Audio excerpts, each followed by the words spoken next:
বাস্তবায়নের যে দাবি করেছিলেন সেই মহাপ্রকল্প বাস্তবায়ন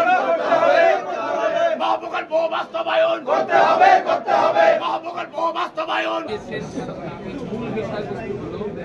পরবর্তীকালীন সরকারের মেয়াদকালে ইসলাম মহাপরিকল্পনা কার্যক্রমের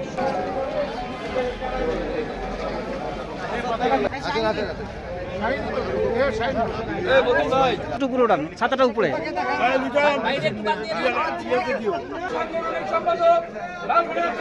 সভাপতি সর্বোপরি রক্ষা আন্দোলনের